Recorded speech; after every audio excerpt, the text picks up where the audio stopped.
You're listening to Southern Fried Sports with Travis Reier on Tide 100.9 in Tuscaloosa. Ryan Reynolds here from Mint Mobile. With the price of just about everything going up during inflation, we thought we'd bring our prices down. So to help us, we brought in a reverse auctioneer, which is apparently a thing. Mint Mobile Unlimited Premium Wireless. How to get 30, 30, bit to get 30, bit to get 20, 20, 20, bit to get 20, 20, bit to get 15, 15, 15, 15, just $15 a month? Sold! Give it a try at mintmobile.com/save.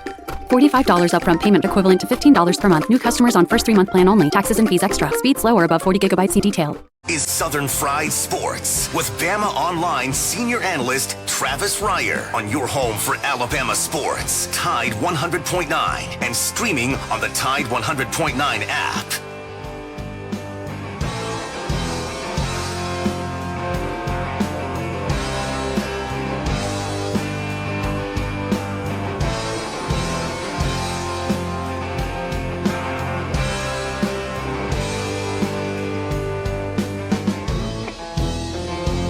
If I make it through this year, I think I'm gonna put this bottle down. I guess as time goes on, I'll grow to miss it less than I will now. And I think I'm gonna tell her that I'm gonna go away for a while, till I can get this demon out. It is 11 a.m. on a gorgeous Tuesday morning. It is time once again for Southern Fried Sports on your home for University of Alabama Athletics, Tide 100.9 FM. Travis Reier, senior analyst for BamaOnline.com, part of the 247sports.com network, with you each and every weekday morning from 11 a.m. until noon. The show, as always, brought to you by Peterbrook Chocolatier out there at 1530 McFarland Boulevard North in the Indian Hills section of Tuscaloosa. Always a great place. If you need to offer up that special thank you to that special someone, they've got the thank you baskets right there at Peterbrook Chocolatier. Also, it's about to be teacher gift season, you know, and if you're the parent, you heard Pops on Friday's show talking about the challenges of being a parent of a student like I was back in my day. Pops could have used some of those teacher gifts from Peterbrook Chocolatier to make sure I pass through to the next grade back in the day. But they've got those for you. Outstanding teacher gifts also at Peterbrook Chocolatier, 1530 McFarland Boulevard North. Joined on the program by the executive producer of SFS, Jacob Harrison, and together we combine to form the 60-minute wheel of sports talk radio. And I bet Jacob knows this. I bet Jacob's already poured over this baby. Mel Kiper, Jacob Harrison, with that latest 2-round mock there on ESPN.com. I know you've already poured over that baby this morning. I still got to dive into it a little bit more, but 6 Crimson Tide players in the first round, 7 in the top 40 picks, and Najee Harris to the Steelers. I'm liking what I'm seeing. Don't agree with the Miami trade up to 4 though. That made no sense. But it's Mel Kiper. He can say what he wants. It's mail. You got mail, and it's interesting. We're going to get into it as we move throughout the program. We'll talk about Mel Kiper's latest mock and how it involves, as Jacob alluded to, 6, what would be a record-tying 6 first-rounders, squeezing Christian Barmore in there at number 32 overall, I see here, to the Tampa Bay Buccaneers. But we'll go through that. We'll check in with Mel and his latest mock there at ESPN.com. We'll also check in with you at 205-342-9904. That is the Peterbrook Chocolatier studio line. If you'd like to jump on board with us, we got time for you here. We can make that happen. We got Brent Beard coming up in segment number 2. Of course, we'll go around the Southeastern Conference with Brent, as we typically do on Tuesdays.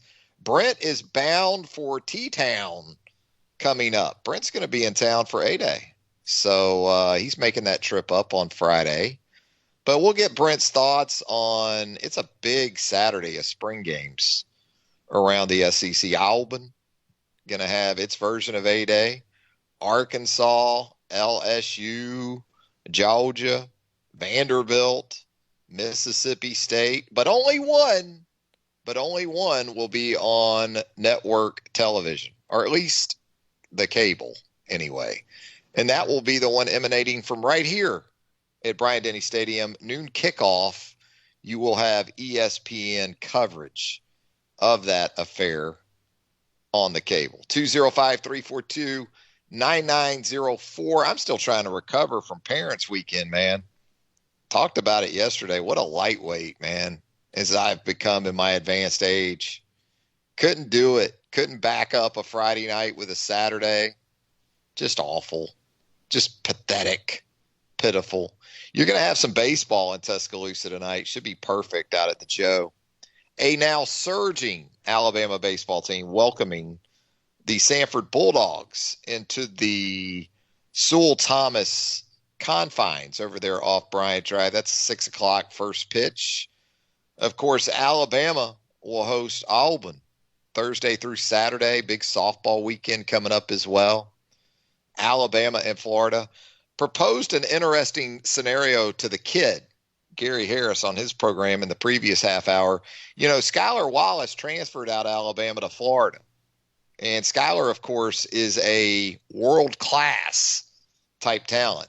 She's been involved with the USA softball, but has moved on, but hasn't been eligible this season.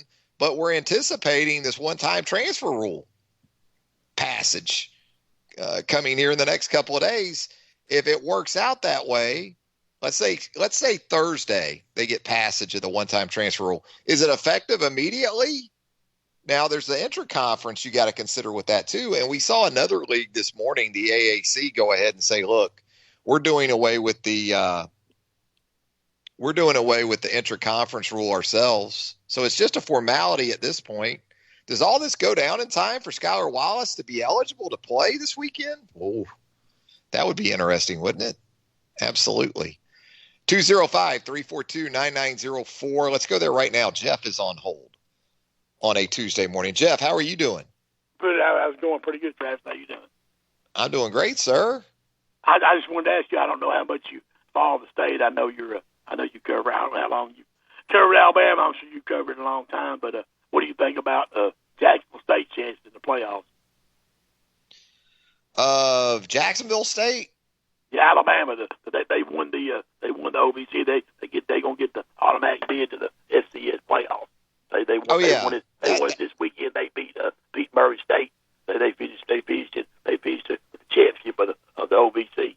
It's been an interesting spring with the FCS competition and SWAC football we've seen a lot of because of Deion Sanders over at Jackson State. You know, Jacksonville State traditionally has been a strong program. I don't know specifically enough about this particular Jacksonville State team to probably have that much of an informed opinion on, where it goes from here. But I just know that, going back to Bill Burgess back in the day, had some really good teams at Jacksonville State. They benefited from some transfers from the FBS level, but I don't really know though. If you want to get specific about this Jacksonville State team, I've been kind of focused on Alabama spring football.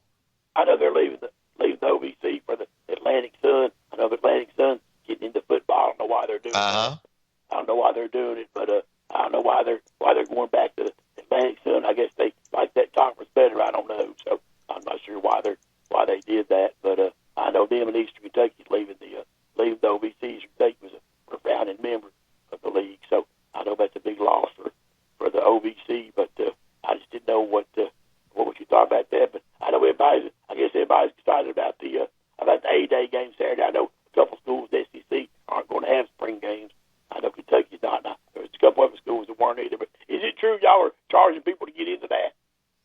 Yeah, there is a admission fee, and the proceeds are going to one of the scholarship foundation outlets at UA to help benefit student athletes at the university. So, one form or fashion, it's going back into the university and in the university athletics. But there is a charge this year for A-Day.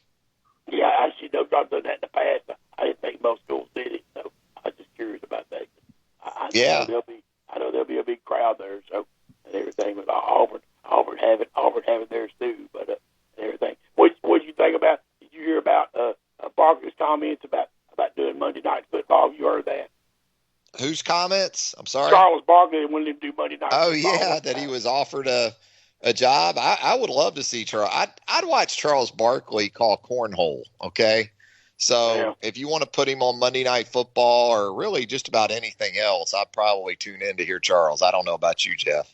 Well, I'll just say this. I don't think they're like him and Kenny Smith on the NCAA tournament. I think they need to go back to NBA and do that. Yeah. They don't know college basketball. But Charles Barkley's nickname is Charles. I never won a championship, Barkley. Because I was in 1984 when they played Kentucky. Charles, Charles just missed it in Philly. He just kind of missed the Moses Malone, Dr. J run there in 83 or so. And, yeah, you're right. I agree, though, on the NCAA tournament coverage. It's not nearly as certainly as informative as what they do with the NBA. But, those guys are entertaining. But, they just don't spend time on it. That's why I think with the draft coverage with the NFL, where ESPN has finally gotten it right to an extent, at least, is that they've incorporated a lot of their college football coverage talent, like Herb Street, like Reese, guys like that, even in the basketball side of things, to the draft, because they see these guys, for 3 or 4 years, and so I think that comes across well when you let college guys talk about the draft, but maybe not so much pro guys talk about the college game as much. Do you think Kentucky, there's NFL guys with a draft analyst, he thinks Kentucky could have 2 first-round picks, that linebacker, Davis and Joseph? I know they probably might not, but I just wanted to ask you I know Alabama's going to have a bunch of picks, so I know Drew says that Mac Jones is going to be the next Joe Montana, so you better pick him. and Devontae Smith is the greatest wide receiver in history. He's better than Jerry Rice, and John Stallworth, and Lynn Swann, so we all know that. And so I just wanted to ask your opinion on those 2 guys. You think they'll be a high draft pick? And I was just hanging up listening. I enjoy your show. Appreciate it. Thank you. Hey, thanks, Jeff. Yeah, Jamin Davis, the linebacker from Kentucky.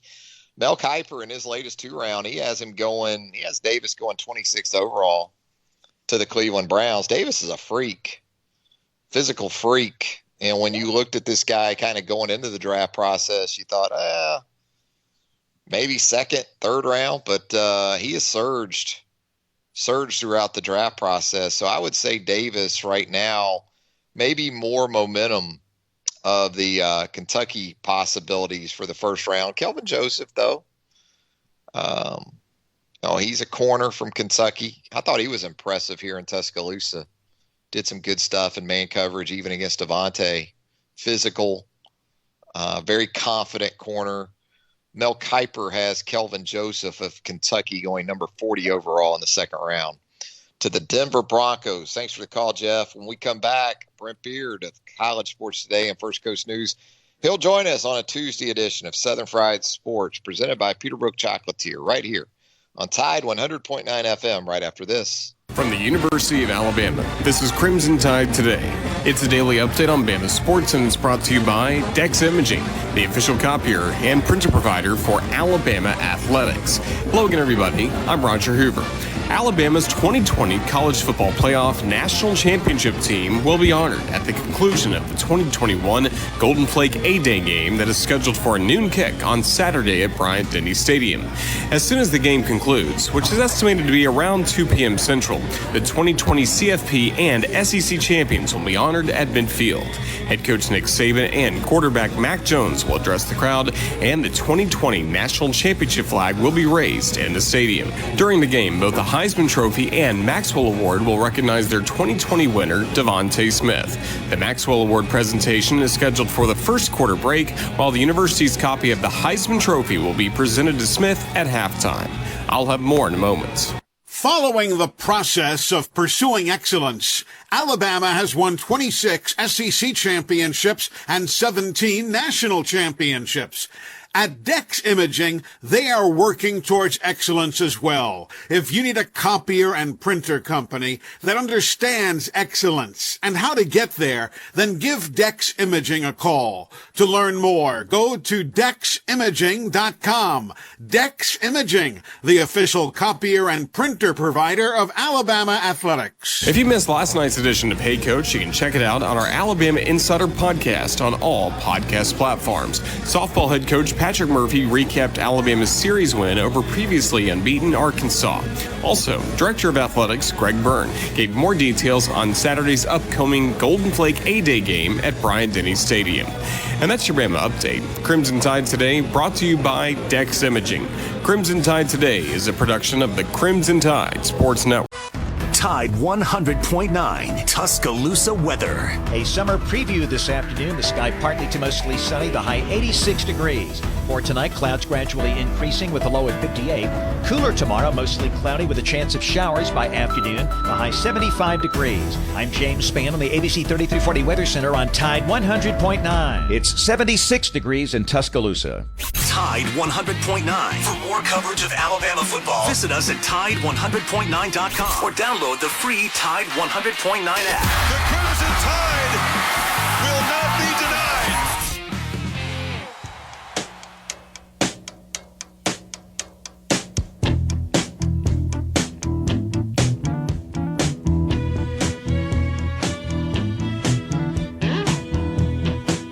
I'd like to dedicate this song to little Junior Parker, a cousin of mine that's gone on. We'd like to kind of carry on in his name by saying, I don't know why I love you like I do.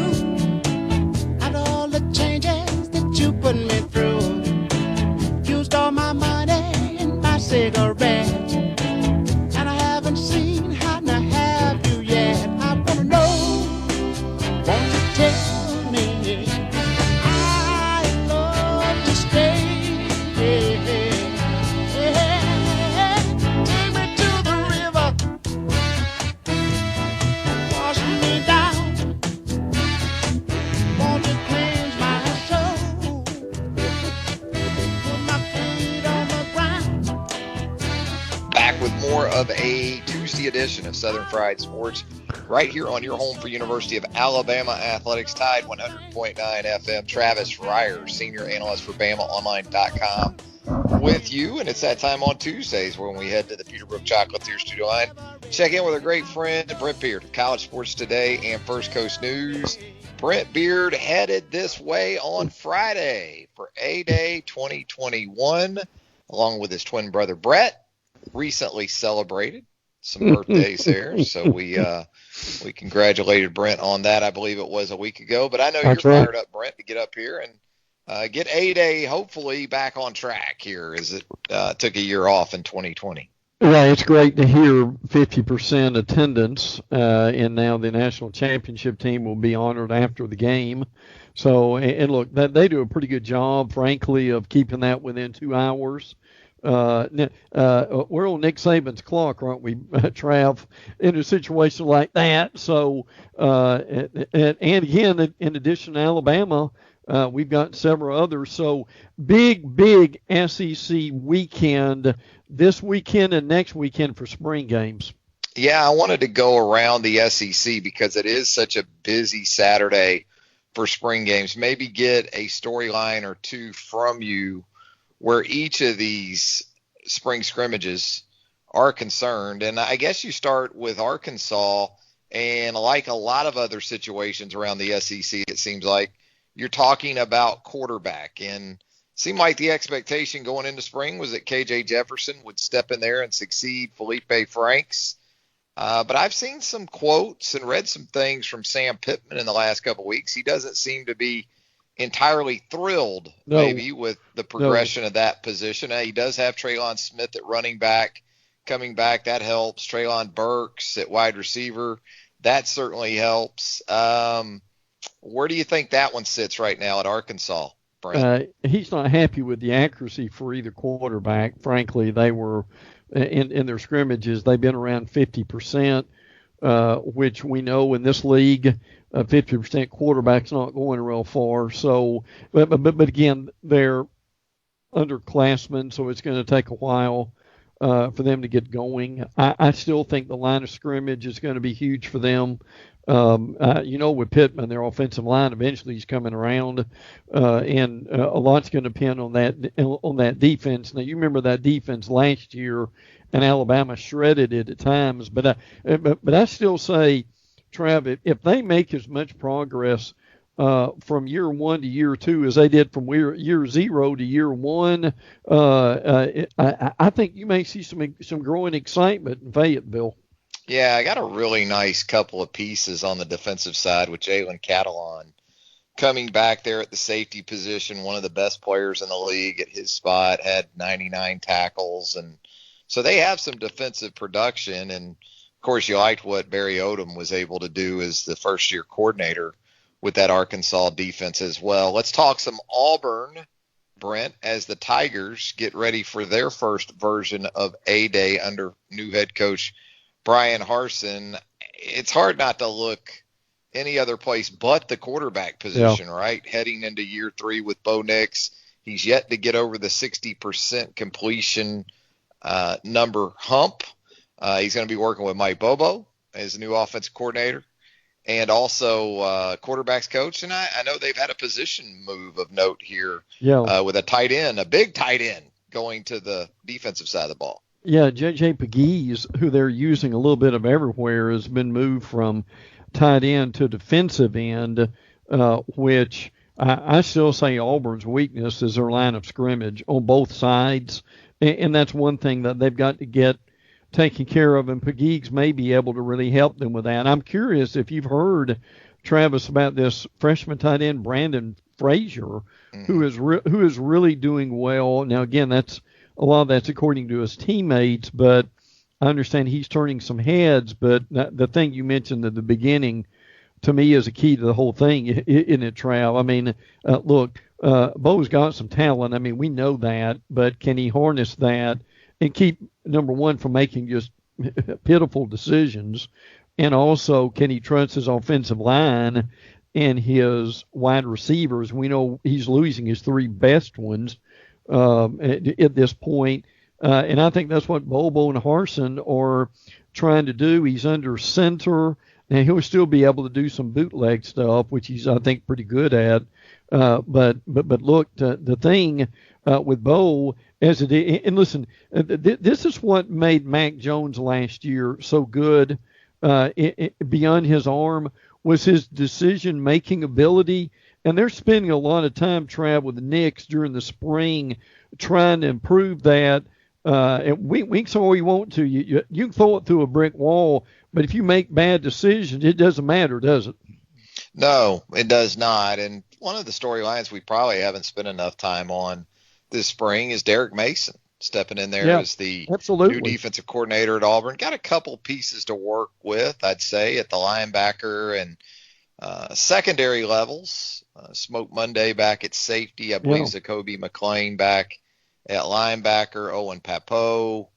But it sounds like a lot to replace still up front, especially when you start seeing guys like Pegues make that move over to defensive tackle. And they had a pretty significant injury already there, right, this spring. Yeah. Oh yeah. Well, and they've still got.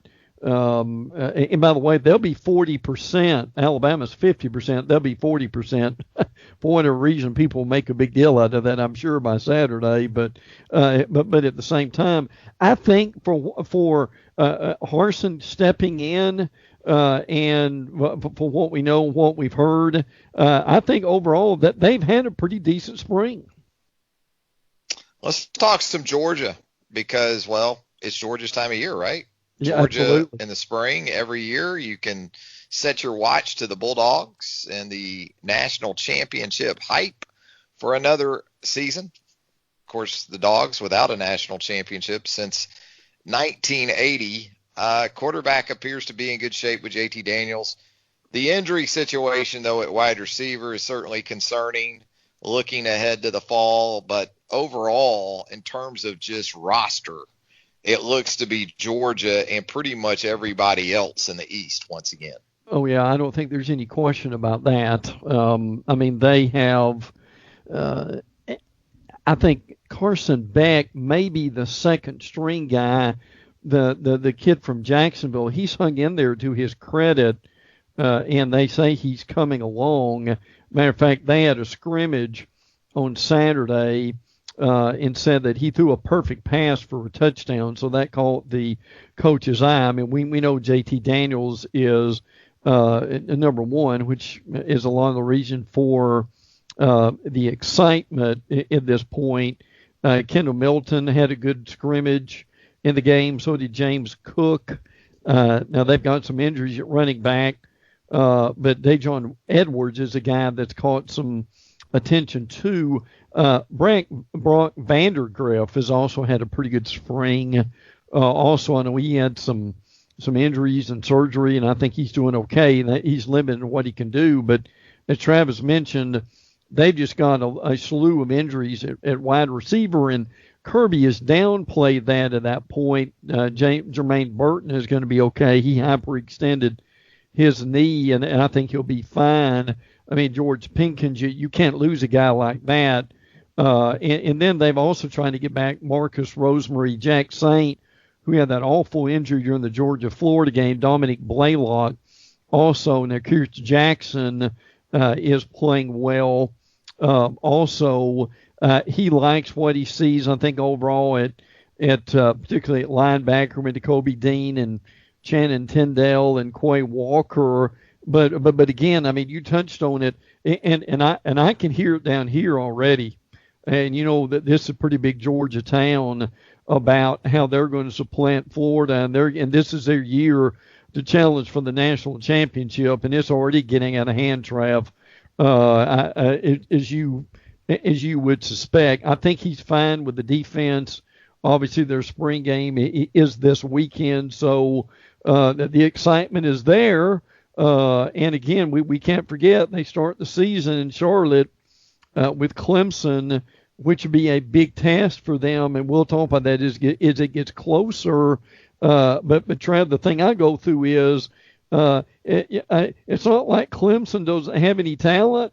If Clemson wins that game, what's that going to do to the Georgia fan base? Yeah, that's one right out the gate that is going to either validate or blow back against a spring tradition like no other. I'm not talking about the Masters. I'm talking about Georgia and national championship aspirations. LSU, another situation where once you get past all of the Title IX issues, the NCAA stuff, still a pretty talented football team, you know, as you might expect, given the recruiting rankings year in and year out. And again, quarterback very much in play for the Tigers. It sounds like Miles Brennan or Max Johnson. Yeah. At this point, is that what you're gathering out of Baton Rouge at the quarterback spot?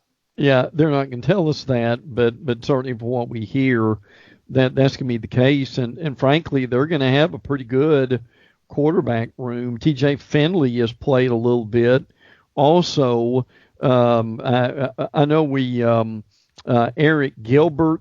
There's some rumors that he met with O, and that he might come back. But look, until you see him on the field, I don't think anybody can say anything that's a done deal either. I mean, they've got some pretty good running backs, don't they? I mean, this Davis Price kid, John Emery, if they get those guys healthy, I think that would help them. Now, look, the thing that's going to help them tremendously is basically that entire defensive line comes back, and pretty much the same thing on the offensive line.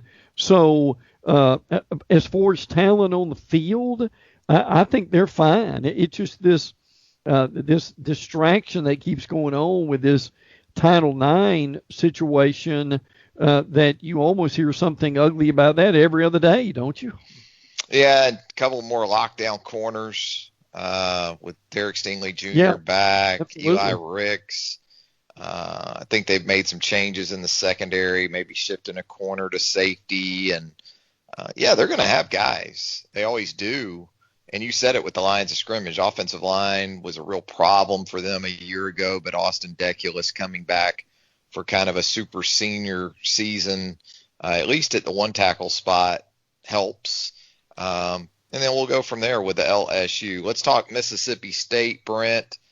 Another quarterback situation. I think I appreciate Will Rogers more than maybe even the Mississippi State fan base does. I thought there was a very evident shift upward for not only that offense, but that team in general once Rogers became more of the guy last season down the stretch of the season. But sounds like there's still some competition there. And I would say, though, the tone coming from Mike Leach this spring, much, much more positive than it was at just about any point during his first season there in Starkville. I think he likes this team. And look, they've had almost I won't say total, but they've had a close roster change, frankly.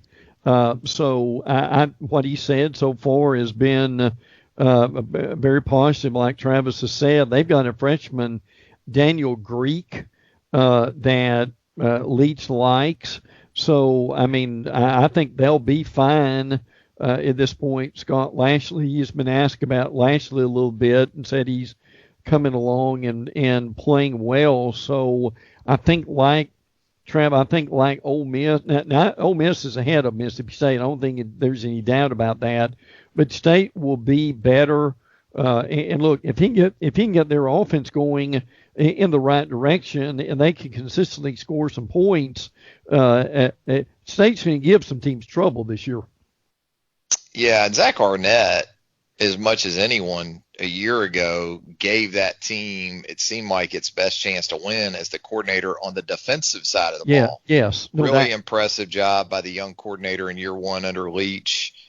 And certainly the expectation in year two is going to be for that offense to significantly improve. And you said something about Scott Lashley there, the former Alabama offensive tackle who transferred over to State, had an injury that kept him out last season. So we'll see if maybe he can jump into that starting five up front for the Bullies. Let's talk some A-Day right here in Tuscaloosa, specifically a couple things that you're going to have your eyes on Saturday. The only spring game, by the way, that will actually be televised, ESPN covering A-Day for you at noon Central on Saturday. So, Brent, everyone loves a quarterback change in terms of intrigue. It seems like Bryce Young has kind of gone out of his way to eliminate a lot of that intrigue as far as potential competitors go. So, with that, where are you going to be focused first and foremost when you go inside Bryant-Denny Stadium Saturday? I mean, I'm really interested to see if his defense is as good as we think it could be. And I've heard, like you have, that obviously it could be very good. Frankly, I mean, I want to see what kind of pressure that the linebackers are able to put on the quarterbacks. Now, obviously, the quarterbacks won't get hit, but at the same time, that's going to be fascinating to see. And I think, to me, beyond Bryce Young, it just how's Paul Tyson going to do in this situation? We've heard a lot about Jalen Milroe as more of a dual threat. I mean, Cameron Latu, the tight end, he's been spectacular, it sounds like, and with these scrimmages. Rodell Williams, I mean, it's a really full running back group. And look, I know Brian Robinson will be able to be the guy to get the tough yards, and I think he's going to have a really good year. But I think what may be really exciting, Trav, is that there are a lot of these guys, and I know Nick Saban mentioned Rodell Williams about some of these guys could go the length of the field pretty much at any moment. Yeah, big playability. Got a nice mix of that. Keelan Robinson, Roydell Williams can do some of that. Kamar Wheaton coming in as the 5-star signee for the 2021 cycle. But, I think Jace McClellan, it's kind of a big stretch for him because when you look at the running backs currently on campus, to me, from a size and playmaking ability perspective, that combination, he probably possesses that more than any back they have right now. But as we saw, and as Roydell Williams served notice in the most recent scrimmage, they're deep, and they are talented at the running back position. But it is kind of that situation with a spring game where you're looking for guys to step forward. So I would guess Javon Baker would fit that mold for you. You mentioned Latu. Even from a depth perspective, you want to see guys like Shane Lee Absolutely. going into his third year, show you that he can step in there as the next guy up at Mike if it comes down to it. Is that a lot about what this type of, Sure. scrimmage spring game is about, in your opinion? Oh yeah. I don't think there's any doubt about it. And it's not just Nick Saban, but a lot of these coaches will say our number twos have a lot of work to do. That's kind of the standard statement. Yes, I'll be very interested to see where that go. And frankly, Trav, that's where Alabama's won their number of championships because they have the best roster. To me, that's a top 50 players, and that's what's made the difference. Is probably what, Trav, players 30 through 50 to me is where they won these national championships. Yeah, and it may be an opportunity to really see some of these early enrollees that don't play on the football. In other words, they're not skill player related. Tommy Brockermeyer, J.C. Latham at the tackle spots, even Terrence Ferguson inside at guard, maybe more so with the twos. But depending on Evan Neal's status for A-Day, could be a big day for Tommy Brockermeyer and or J.C. Latham. And that's one of the real benefits to the fans and media with the early enrollees. You get that sneak peek at about 14, 15 different guys that previous years ago, you didn't get until the start of fall camp. We're talking with Brent Beard. Go ahead, Brent. Well, the only thing I was going to say, Trav, is for the guys you mentioned, and don't think there will be some clips of those guys sent to recruits. And they'll have them in their inbox, Trav, by about 6:00 Saturday night. Which the message there is, these guys are here. They're playing early. You can too. Yeah, I mean, even guys like Deontay Lawson, Ian Jackson at linebacker, you're going to want to see them.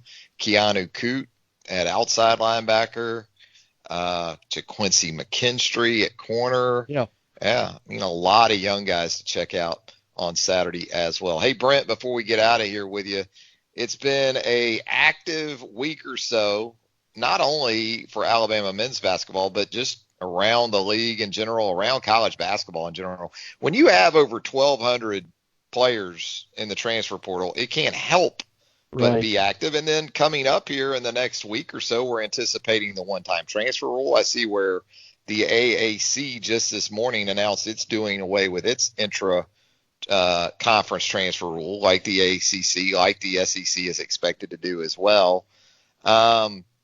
Another big change coming to college athletics with this one-time transfer rule. And then we're hopeful that the dead period in recruiting is going to be lifted here in time for June 1. And what that typically means is summer camps and the ability to evaluate on campus for both football and basketball programs. What we need to pay attention real close tomorrow and Thursday. The NCAA council is meeting, and they're going to be probably either voting on these things, such as the one-time transfer rule. I understand it's probably going to pass, but the issue they're dealing with, Trav, is what is the deadline going to be where they can transfer? And I've heard like July 1, July 15th. They've got to figure that out. Also, you've got stuff going on with name, image, and likeness.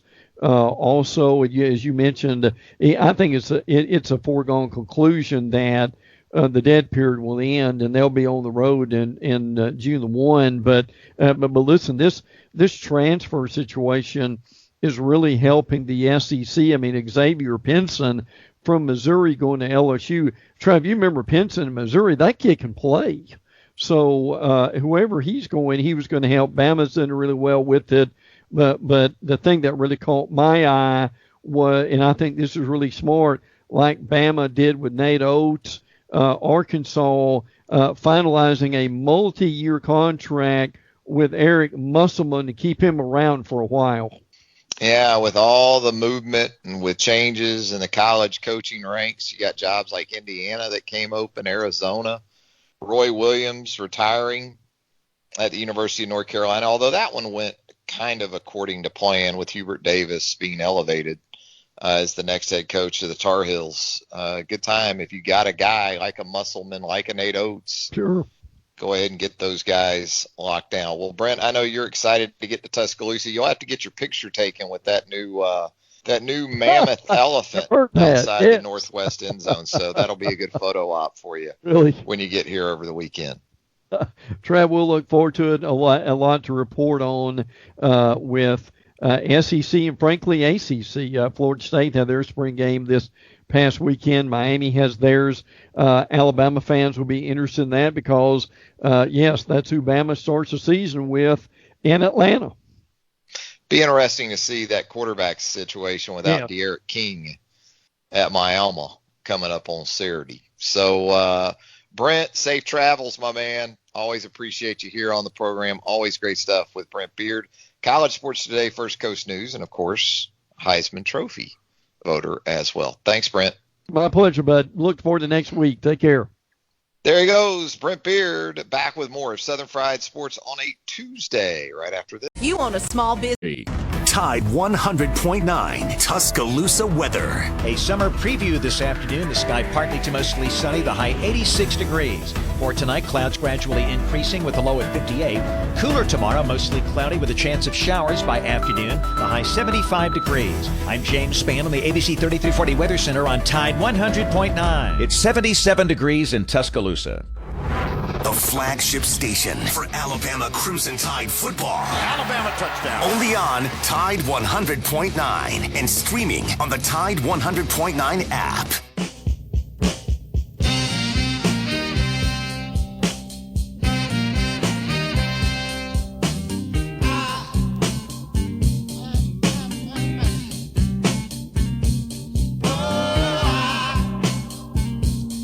Can turn a gray sky blue. You see, I can make it rain when I want to. Can build a castle from a single grain of sand. Yeah. You see, I can make a ship. Happy 75th birthday to the legendary Al Green. Should be a holiday, shouldn't it? Back with more of a Tuesday edition of Southern Fried Sports right here on Tide 100.9 FM. I'm seeing here where D1 softball has named Montana Fouts National Pitcher of the Week. And why not? 2 complete game wins and that series victory over first place Arkansas out in Fayetteville last weekend. 14 innings pitched, 0 earned runs. Exceptionally dominant in the series clinching win on Sunday was Montana Fouts. Watching that on the stream, at times it looked like Montana Fouts was just handing the ball to Bailey Hemphill. May as well have been. Exceptional performance for Montana Fouts over the weekend. Hey, if you want to check out some Ole Miss Mississippi State baseball at the New Dude in Starkville this weekend, boy, do we have some ticket deals for you. Was just checking StubHub for the Egg Bowl of baseball. And if you're looking to make that trip, Friday night probably or Sunday, your best options. And even Friday night, you're looking at a cheapest get-in price for Ole Miss Mississippi State hardball at $213.75. $213 before fees. Now, that's before fees. So that's probably going to push you up $200.50 or so. Cheapest get in for Sunday night or Friday night. But hey, that's a deal compared to Saturday, because the Saturday matchup on StubHub right now is fetching $379 for the cheapest get in. College baseball. Talking college baseball, it just means more in the Southeastern Conference. That's your cheapest get in. So once you do the fees on that, you're looking at in excess of $400 a ticket for Ole Miss, Mississippi State baseball. You ready to go? I'll drive. If you get the tickets, I'll drive. I'll make the drive. I know it's only an hour and 20 minutes over there, but I got gas. Maybe we'll stop and get some chicken on a stick, something. We'll get some gas station chicken, some of that crispy, crunchy gas station chicken on the ride over, too. Between here and Starkville, I think you go by about like 6 Jacks and $8 Generals. It's amazing how that little stretch of 82, you've got that much Dollar General and Jack's action making that trip over. 205-342-9904 is the Peterbrook Chocolatier studio line. Now that I'm hungry, if you'd like to check in with us as we wrap up a Tuesday edition of Southern Fried Sports. We talked about Mel Kiper and his latest mock, and just to recap for you, Mel does. He's caught up in that smoke screen, Jacob Harrison. That smoke screen's got Mel too. Shameful. Because he too has Mac Jones, number 3 overall, to the San Francisco 49ers. He has Devontae Smith, 8th overall, to the Carolina Panthers. He then has Jalen Waddle, 11, to the New York Giants. Patrick Surtain, 12th overall, to the Philadelphia Eagles. As Jacob celebrated earlier in the program, Najee Harris, number 24 overall, to Jacob's Pittsburgh Steelers. And then rounding out the first round, the 6th Alabama first-round pick, as projected by Mel Kiper Jr., Christian Barmore to the Tampa Bay Buccaneers. Man, a lot of depth in terms of potential playmakers. He has Alabama representation in Carolina with Landon Dickerson in the second round, too. Landon, according to Mel Kiper, going to go into the late 30s overall before landing 39th to Carolina. So that's 7 in the top 40. And I look at this list, and I just see a lot of depth at wide receiver. It looks like you're going to be able to go well into the second round, maybe into the third, because I even like a guy like Seth Williams. Brian High product, Auburn. I like Seth Williams. You don't see him in any 2-round mocks. I haven't, anyway. I think he's got a chance at the next level. But it is sort of that year for the Waddle type, because you got Kadarius Toney also in this draft. Tutu Atwell sort of fits that mold out of Louisville. So there are plenty of those kind of guys. Amari Rodgers. You get Amari Rodgers, and this makes a lot of sense, according to Mel. Amari Rodgers going to the Patriots. I mean, that makes too much sense with Julian Edelman out with the Patriots. Rodgers would be perfect, wouldn't he? Now, he's not going to have Tom Brady throwing to him for much of his career if he does go to New England.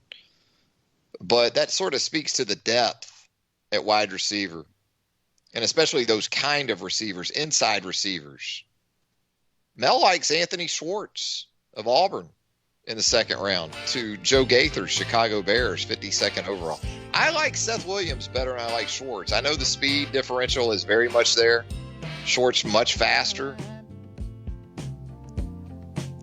But I like me some Seth Williams. I'm going to have a hard time getting me out of that mindset. That's going to do it for a Tuesday edition of Southern Fried Sports. The lunch whistle on this Tuesday. Well, do I even need to tell you? Of course I do, because it's Heat Pizza Bar. Downtown Tuscaloosa at Government Plaza. It is a Thai Chicken Tuesday, and that means starting at 6 o'clock this evening, the best pizza in the world, the Thai Chicken Pizza at Heat Pizza Bar, is going to be yours for just $7. Best deal in pizza anywhere you're going to find at Heat Pizza Bar, downtown Tuscaloosa at Government Plaza. Thanks again to Brent Beard for joining us on the program. Thanks to Jacob Harrison for producing the show. Thank you for listening. And until 11 a.m. on Wednesday, have a great rest of your Tuesday, everybody.